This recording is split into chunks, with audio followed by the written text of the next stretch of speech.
Hello everyone. In this math challenge, I will use three questions to demonstrate how powerful and amazing the power calculation is. So maybe some of you know that the chess was invented in India a long time ago, and then it spread to the west through Persia and the Arabic countries to Europe, and it also spread to the Eastern Asian countries, and nowadays it has become Chinese chess, Korean chess, and the Japanese chess. Anyway, let's just go back to India. So shortly after it was invented, there was an Indian emperor who just loved this chess game so much, and he called in the inventor of it and promised to reward him. So he just told the inventor, just tell me what you want, and if it is realistic, I will just give it to you. So the inventor suggested, I want some wheat grains. How about we just use this chessboard? On the first square, you put on one piece of the wheat grain, and on the second square, you put 2. On the third square, you put 4. Okay, so let's just double the number on the every next square until the last square. Okay, and the emperor thought about it for a short while and agreed. So now I want to ask you to calculate how many pieces of the grain in total will be placed on the board in theory, provided the chessboard is large enough. So here is the hint. There is a shortcut or a very clever strategy for this calculation. Please spend the time to think about it. And if one piece of a grain weighs 0.1 gram, so please calculate how many tons the total wheat will weigh. Okay, so as usual, please pause the video at this point and spend as much time as you need, and then we come back for the answer. Okay, so let's have a look at the answer together. So here is the clever method to solve this question. So firstly, let's set S to be the total number of grains on board. So S is equal to 1 plus 2 plus 4 plus 8.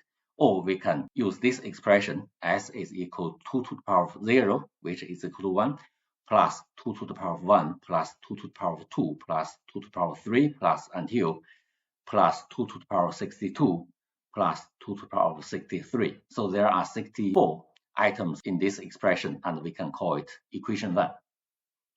Of course, you can calculate the value of S directly, but it will take you a long time to do so.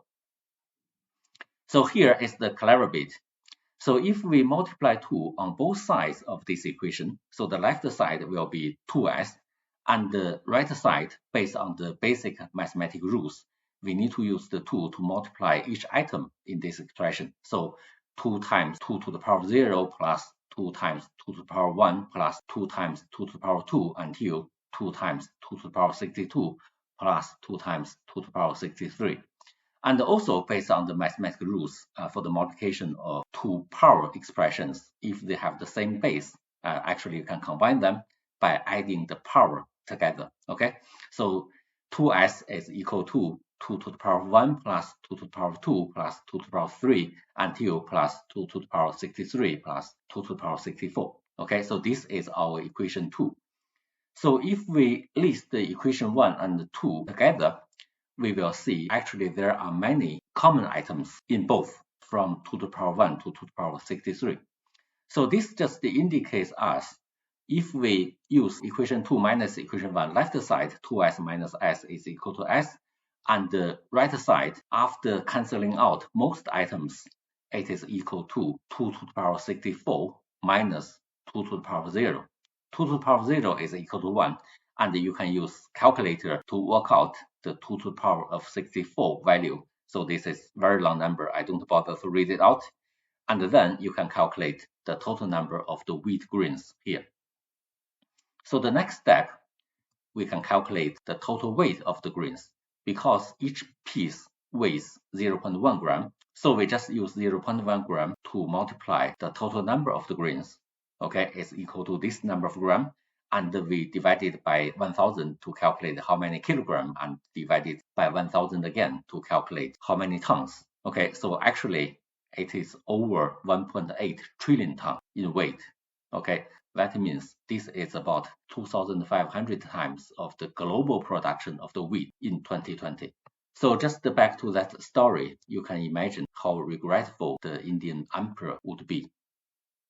Anyway, this just demonstrates how amazing this power calculation, or if you just double something, the total value can just very quickly go up exponentially. Okay, so just imagine in real life, if you have a special skill which can help a company to do a project, and the whole project will last for 30 days. Okay, and the employer will negotiate the salary with you, and you can just tell them, okay, on the day one, you just pay me 1 penny. On the day two, you pay me 2 pennies.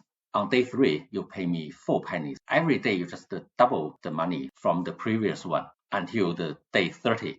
So if they are not very good at math and agreed with your request, and you will find after 30 days, you will become a multi-millionaire. Congratulations.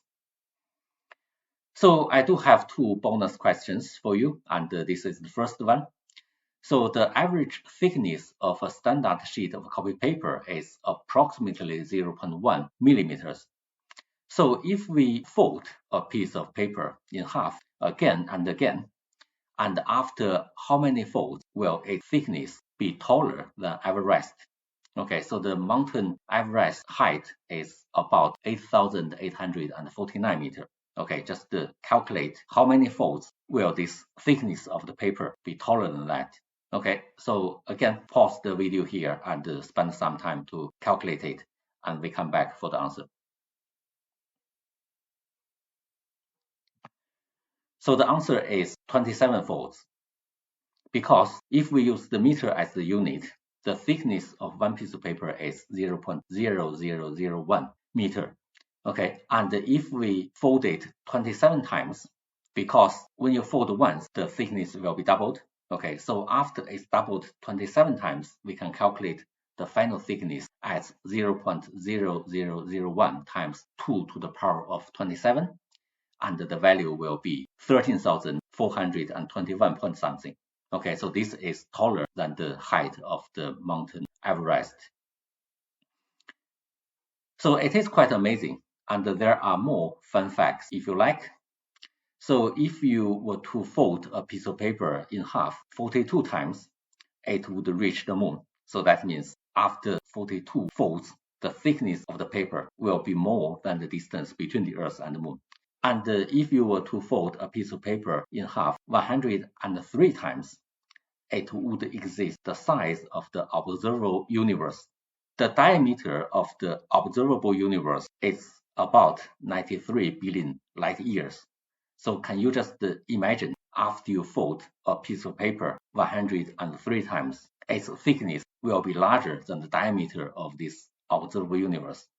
So if you don't trust me, just find a big piece of paper and fold it. And if you find it too hard to fold after a few trials, you can use a pair of scissors to cut it in half and then pile them together. It would be the same. So you just test it by yourself. So the second bonus question, there are 3 knives. Can you use them to make a number with the biggest possible value? So here, no other operator or symbol is permitted. Just use these 3 knives to compose a number, okay, and make it as large as possible.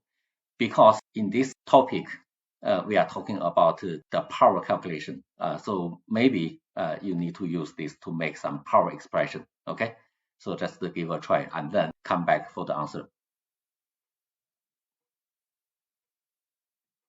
Okay, so now we can use 3 knives to compose a number. So firstly, if you just simply put them together as 999, certainly this is not correct. The value is too small. So we have to use the power to increase its value. So if you put as 99 to the power of 9, so certainly this is much larger than 999, but it's still not the correct answer. It's not big enough. And if you put as 9 to the power of 99, so this value will be much larger than 99 to the power of 9, but it's still not the largest possible one. So the correct answer is 9 to the power of 9 to the power of 9. So based on the math regulation, we have to calculate this 9 to the power of 9 first, and then this will be the power of this 9 to calculate its value. So interestingly, for these two power calculation, 99 to the power of 9 and 9 to the power of 99, you can manage to use your calculator to get the value. But just for this one, 9 to the power of 9 to the power of 9, I haven't seen any calculator which can cope the level of this result. It's always like an overflow. Okay, so if you can use any possible way to work out its value, please write it in the scientific notation and put it in the comments and share with us about the methods you use to work out its value.